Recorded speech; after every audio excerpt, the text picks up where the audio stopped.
किसी साइंटिस्ट का नाम नहीं है। आफबाउ जर्मन वर्ड है, इसका मतलब रहता है बिल्डिंग, किसी को बनाना भरना।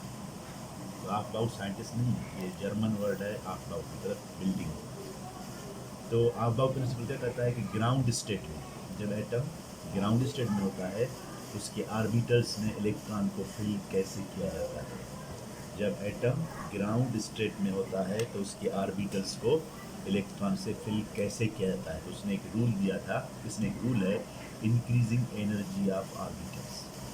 मतलब पहले हम वो आर्बिटल्स भरेंगे जिनकी एनर्जी क्या होगी, कम होगी, उसके बाद जिसकी ज़्यादा है उसकी, मतलब sequence of the increasing energy, मतलब जिसकी कम है पहले उसको भरेंगे, फिर उसको भरेंगे जिसकी थोड़ी ज़्यादा है, इस तरह।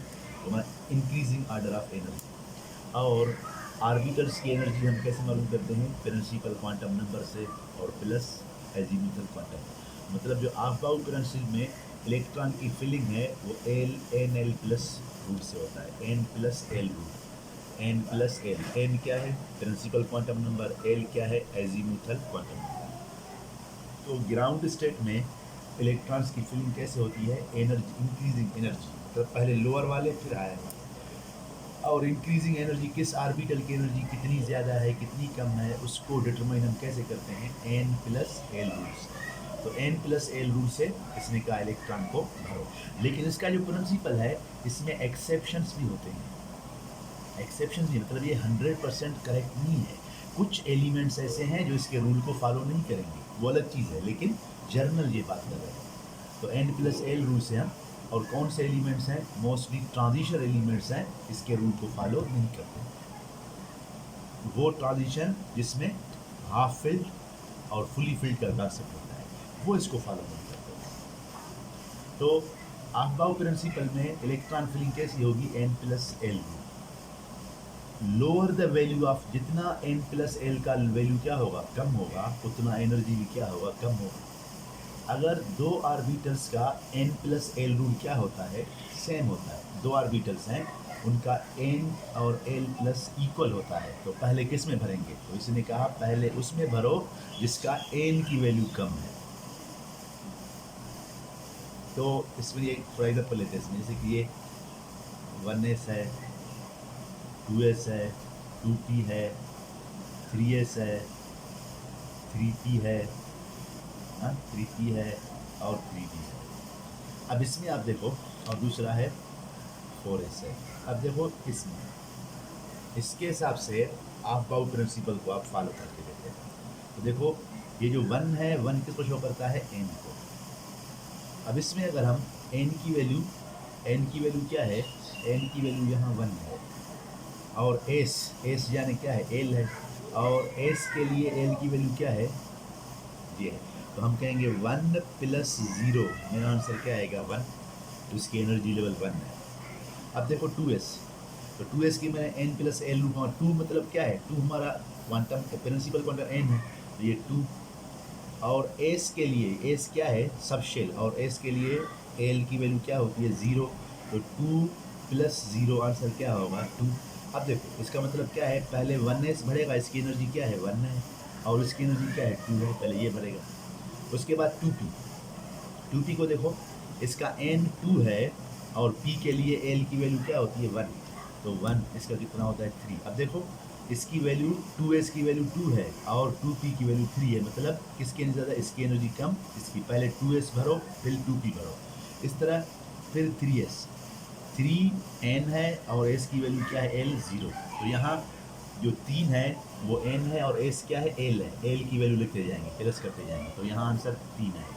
अब यहाँ देखो ये इसमें 2p और दूसरा क्या है 3s है। इसमें पहले किसको फिल करें, तो आफबाउ ने तो बताया, आफबाउ ने बताया क्या, आफबाउ ने बताया कि पहले उसको फिल करो जिसकी एनर्जी कम है। तो यहाँ तो आ गया, ये 1s है इसकी एनर्जी कम है, ये 2s है इसकी ज़्यादा है, 2p है इसकी इससे ज़्यादा है। लेकिन 2p और 3s को देखो, इसकी n2 है और इसका l क्या है p का 1, तो आंसर क्या आता है 3s। इसका जो है वो n3 है लेकिन इसका l क्या है 0, तो दोनों का n प्लस l वैल्यू क्या आता है 3। जब दोनों का n प्लस एल वैल्यू 3 आ जाए तो पहले किसको फिल किया जाए, जिसका n कम है, मतलब उसकी एनर्जी कम है। तो किसका n कम है, 2p का n कम है 3s का, मतलब पहले 2p भरेंगे फिर 3s। इसी तरह 3p, देखो 3p और दूसरा है 3d। 3p में ये n की वैल्यू 3 है और p में p के लिए l की वैल्यू क्या है 1 4, इसमें 3 है और इसमें l की वैल्यू क्या है d के लिए 2 मतलब 5। तो हम कहेंगे इसकी एनर्जी कम है, इसकी एनर्जी ज़्यादा। पहले ये बढ़ेगा 3p, उसके बाद 3d, उसके बाद आएंगे 3d और 4s किया जाए। ये आप बाहू के हिसाब से करें। 3d क्या है, 3d क्या है इसमें, 3d में आप देखो 5s का n प्लस एल वैल्यू और इसका कितना है 4, इसका 4 है। 3d का कितना है 5 है, देखो 4s। 3d का कितना है, 3d का 3 n की वैल्यू 3 है और l की वैल्यू क्या है 2 है, 2 प्लस 3 क्या है होगा 5 होगा। तो इसका वैल्यू 3d का 5, 4s का कितना है 4 n वैल्यू और s के लिए l की वैल्यू क्या है 0, मतलब 3d और 4s इनमें से किसकी एनर्जी ज़्यादा है 3d।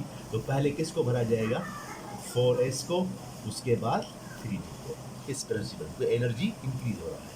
तो हम पहले किसको भरेंगे 3d या 4s। अब देखो 4s, 4 का मतलब क्या है n की वैल्यू और s का मतलब क्या है l, s के लिए l की वैल्यू कितना है 0, तो इसका एनर्जी 4 आता है।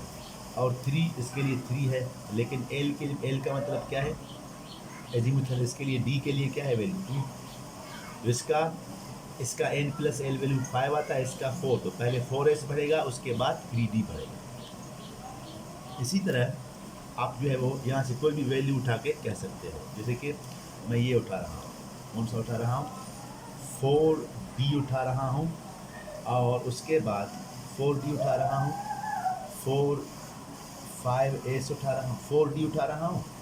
अब आपसे पूछेगा, ये आपको दिया उसने 4d और दूसरा आपको उसने दिया 5s और दिया आपको 5p और 4f और 6s।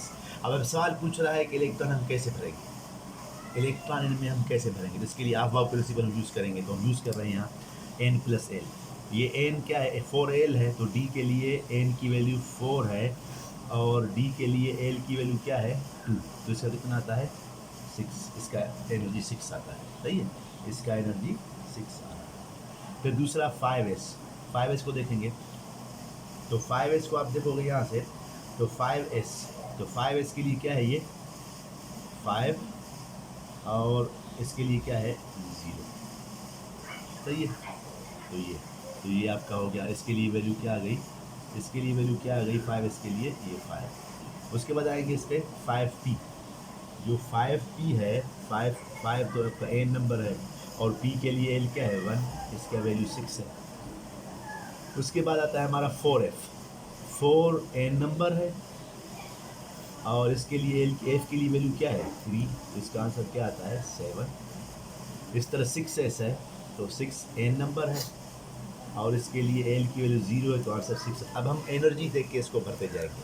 अब देखो सबसे एनर्जी किसकी कम है, इसकी, किसी कम है 5s, तो पहले हम किसको भरेंगे, पहले हम भरेंगे 5s को, सही, इसकी 5 है क्योंकि 5p की 6 है और 4d की भी क्या है 6 है। अब ये हो गया, अब 5p की भी 6 है और 4d की भी क्या है 6 है, 4d की कितनी है 6 है, 4d हाँ 4d की भी 6 है और 5p की भी 6 है। अब इनमें से कौन सा बढ़ेगा, दोनों की 6 है, जब दोनों की वैल्यू 6 है फिर उनकी n की वैल्यू देखो, तो n की वैल्यू किसकी कम है, उसकी एनर्जी कम है। जहाँ देखो ये है n की वैल्यू, d में क्या है n की वैल्यू 4 है और p में क्या है n की वैल्यू 5, मतलब इसकी ज़्यादा इसकी कम है, तो 5s के बाद आप क्या भरोगे 4d, उसके बाद 6 कौन सा है 5p भरोगे, 5p 6 है, उसके बाद भर लिया आपने। उसके बाद 6s है, देखो इसमें आप देखो, अब यहाँ से 5p 6s 4d, इन तीनों की वैल्यू देखो सेम है। देखो इसको मैं इधर कर रहा हूँ छोटे से, है ना। इसको 5p, दूसरा क्या है 6s, 4d, दूसरा क्या है 4f, और 1 2 3 4 5, 1 2 3 4, 5p हो गया, 4f हो गया, 4d हो गया, 6s हो गया, 5s। 5s इसकी वैल्यू क्या है 5 + 0 मतलब 5 कम है। इसकी वैल्यू क्या है 4f की, इसका 4, n की वैल्यू और l की वैल्यू क्या है f के लिए 3, तो आंसर हमारा 7 आता है। सही है ये। उसके बाद 4d, इसके लिए n की वैल्यू 4 है और d के लिए l की वैल्यू क्या 2 है, तो इसका आंसर आता है 6। इसके लिए क्या है n की वैल्यू 6 है और l की वैल्यू 0 है, तो हमारा आंसर 6 आता है। इसके लिए क्या है n की वैल्यू 5 है और l की वैल्यू 1 है, तो आंसर आता है 6। अब इसको भरोगे कैसे, तो सबसे पहले किसका जिसकी एनर्जी कम है, तो 5s की कम है ना, तो हमने भरा 5s क्योंकि इसकी 5 है बस।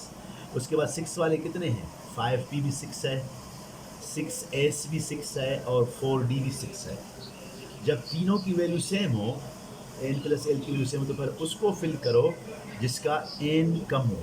इनमें तीनों में से n किसका कम है, देखो 4d भी 6 है, 6s भी 6 है, 5p भी 6 है, तो इनमें से 4d का जो n है वो 4 है, तो 5s के बाद 4d। उसके बाद देखो 5p भी 6 है, 6s भी 6 है, तो 5p भी 6 है और ये भी 6 है, तो मतलब इन दोनों में से n की वैल्यू किसी कम है 5p, तो हम कहेंगे 5p, उसके बाद आएगा 6s। उसके बाद f की कितनी है 7 है, तो हम कहेंगे 4f। ये जो इसका कैलकुलेशन हो जाएगा यहाँ से।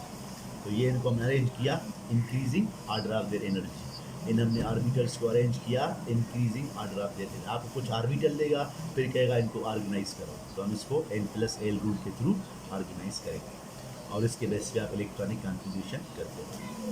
तो इलेक्ट्रॉनिक कॉन्फ़िगरेशन का जो है वो फंडा में आप जो पीरियड टेबल पढ़ेंगे उसमें बताऊँगा इसका, उसमें इसका शॉर्टकट बताऊँगा।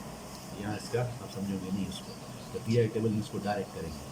वैसे ये रूल उसका है कटिंग लगाते हैं, उसमें आपको टाइम लगेगा, वो डायरेक्ट लगेगा। तो इस रूल से कर सकते 1s2, 2s2, 2p2, 2p, 3s, 3p, 3d, 4s, 4p, 4d, 4f, 5s, तो ये इस तरह कर सकते हैं इसको।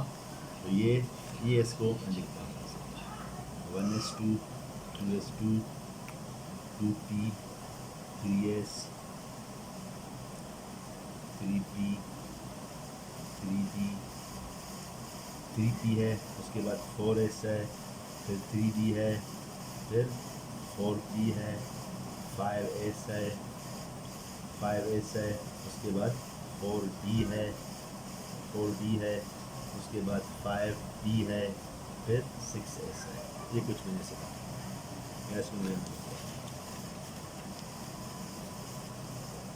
इसको सीक्वेंस रखता हूँ 1s, 2s, ये है 2p, 3s, 3p, 3d, 4s, 4p है, 4p, उसके बाद 5s है, ये 5s, फिर 4d, फिर 5p, फिर है 6s, 6s के बाद 4f, 5d, 6